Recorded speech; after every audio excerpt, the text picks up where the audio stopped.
నాయుడు చంద్రబాబు నాయుడు గారి ముఖ్యమంత్రి ఉండగా నేను పెన్షన్కు వెళ్తే తెల్లవారుజామున 4ంటికి వెళ్ళేవాడిని పంచాయతీ ఆఫీస్కు. అది గొంతులో ఉంది. నాకన్నా ముందు 4 ఉండేవాళ్ళు. అక్కడ 10 కుర్చీలు ఉండేవి. ఒక కుర్చీలో నేను కూర్చున్న తర్వాత వచ్చే వాళ్ళకి కుర్చీలు ఉండవు. అప్పుడు దోమలు మరీ కొడతా ఉంటే నేను బయటికి పోతే నాకు కుర్చీ పోద్దేమోనని నేను అది వెళ్ళిపోయేవాడిని కాదు. ఒక కండవ తీసుకుపోయి ఆ దోమలంతా చేసి కొట్టుకుంటుండేవాడిని. 8 గంటలకు వచ్చేవాళ్ళు. వచ్చే వరకు అది యాఫ్ కొంత పని చేయకపోతే 9 అయ్యేది. ఈ 9 అయ్యే లోపల దాదాపు 100, 200 మంది, 300 మంది కూడా వచ్చి ఆ పుస్తకాలు పెట్టేవాళ్ళు. ఆ తర్వాత వచ్చే వాళ్ళకు మీరు రాండి, మీరు సాయంత్రం అయితే రేపు రమ్మనేవాళ్ళు. అట్లా 7 రోజుల దాకా పింఛన్ ఇస్తుండేవాళ్ళు. నేను ఎంతో బాధపడి ఈ బాధ ఎప్పుడు పోద్దా అని అనుకుంటుండేవాడిని. ఇట్టలేకే జగన్మోహన్ రెడ్డి గారి ప్రభుత్వం వచ్చింది. నేను టీవీ చూసుకుంటూ కూర్చుంటుండేవాడిని, సాక్షి టీవీ. జగన్మోహన్ రెడ్డి గారు అంతకు ముందు అన్నీ వస్తూ ఉంటాయి ముందు రోజు. అప్పుడు వాలంటీర్లు శ్రీనివాసరెడ్డి ఉన్నాడు, తాత రమ్మనేవాడు. నేను వచ్చిన తర్వాత ఏలిముద్ర వేసుకొని నాకు పెన్షన్ ఇచ్చిపోయేవాడు. అక్కడికి ఇక్కడికి తేడా చూస్తే ఎన్ని యోజనాల తేడా కనపడేది నాకు. ఈ జగన్మోహన్ రెడ్డి గారు చేసే పథకాలు ఒకప్పుడు నెహ్రూ గారి ప్రభుత్వంలో మేధావులు ఉండేవాళ్ళు 2, 4 భూపేష్ గుప్తా, డాంగే, చంద్రరాజరావు. వీళ్ళు ప్రతిపక్షంలో ఏమడిగేవాళ్ళంటే మాకు 10 సంక్షేమ పథకాలు అడిగేవాళ్ళు, 10, 12 అడిగేవాళ్ళు. ఆయన 1, 2 నెహ్రూ గారు చెప్పేవాడు, చేసేవాడు. ఈ జగన్మోహన్ రెడ్డి గారికి సొంతంగా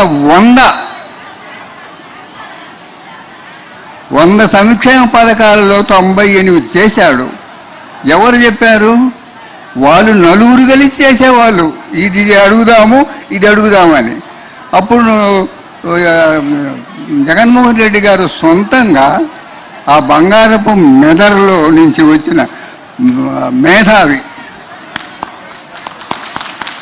బంగారపు మెదరే, ఆ మెదడు నుంచి వచ్చిన ఆలోచన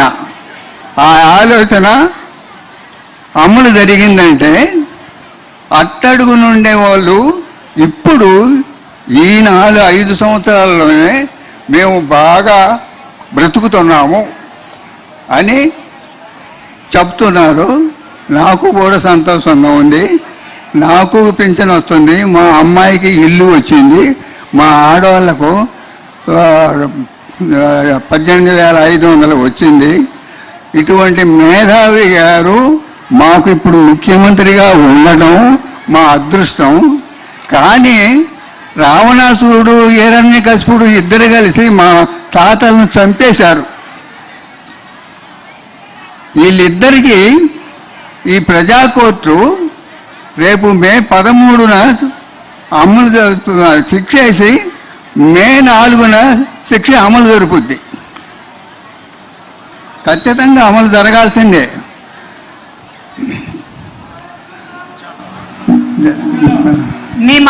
మీ మాట నిజమవుతుంది అన్న. పెద్ద ఆయన మీరు బాగా మాట్లాడారు.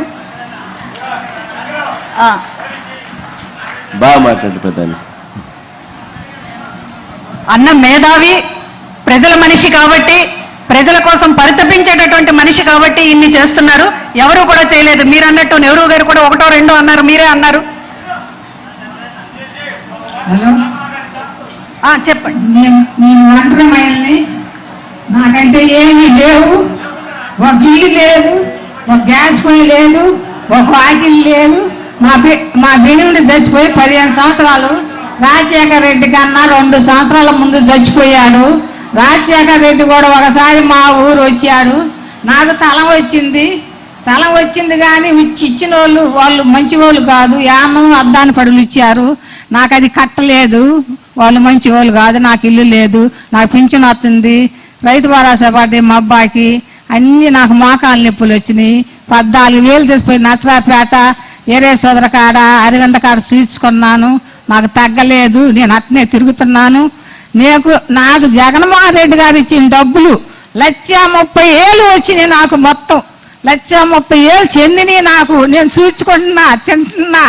నేను మళ్ళీ దాచిపెట్టుకొని 16,000 దాచిపెట్టుకొని తినకుండా ఊరం చేసుకున్న ఆయన పుణ్యాన్ని నేను చాపపోయి ఊరం తెచ్చుకున్న ఆయన పేరు మీద. ఆయన ఉంగరం నాది కాదు, నేను సంపాయిలా, నాకేమి లేదు, నాకు ఏం కావాలా? వారంట్లు నాకు డబ్బులు ఇట్లా.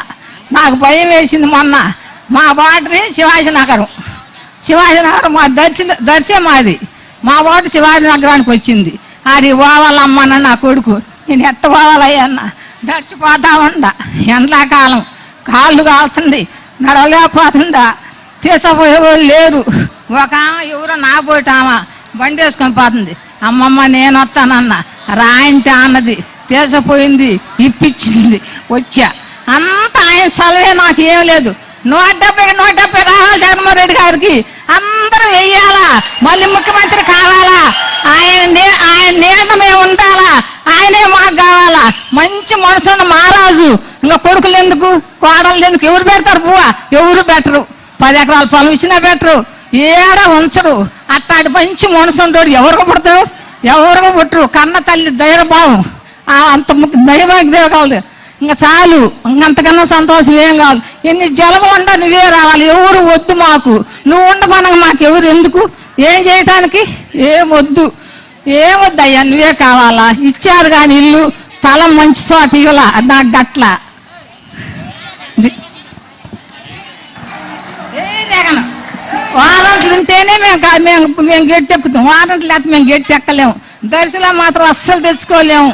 ఎంత దూరం పోవాలా, ఎంత దూరం నడవాలా, అడుగు పెట్టలేకపోతున్నాం. ఎంతగా సట్లు తెల్లారి లేకి మాలొచ్చి మా తలుపు కొడుతుంది, నువ్వే మా తలుపు కొడుతున్నావు, నువ్వే మా తలుపు కొడుతున్నావు, నువ్వే మాకు చెప్తున్నావు మా ఇంటికి వచ్చి.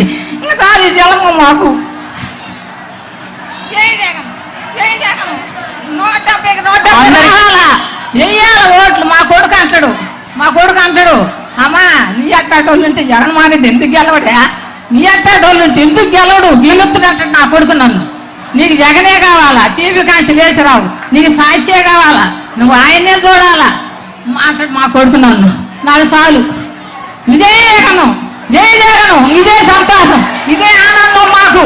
నేను వయసు అయిపోయినామే, నేను మళ్ళీ చూడాలా. ముందు ఓట్లు వేసినప్పుడు ఏమనుకున్నా, అమ్మో ఇది జగన్మోహన్ రెడ్డి ఓట్లు వచ్చినాక నేను బతుకుతానా, నేను ఉంటానా, నేను మళ్ళీ వేస్తానా, చూస్తానా.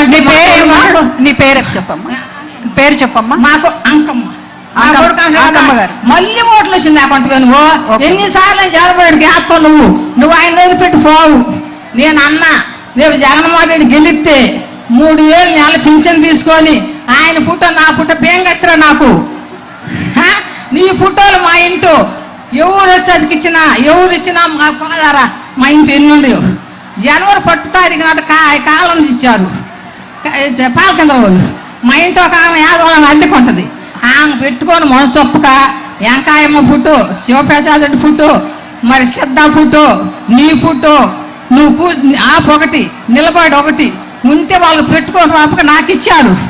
నాకిస్తే నా ఇంట్లో పెట్టుకున్నా, లేచి నిన్నే నేను చూసేది,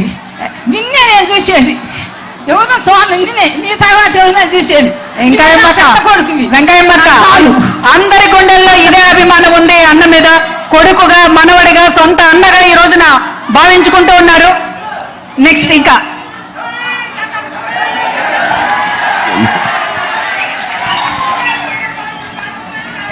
ఇంకెవరైనా మాట్లాడతారా?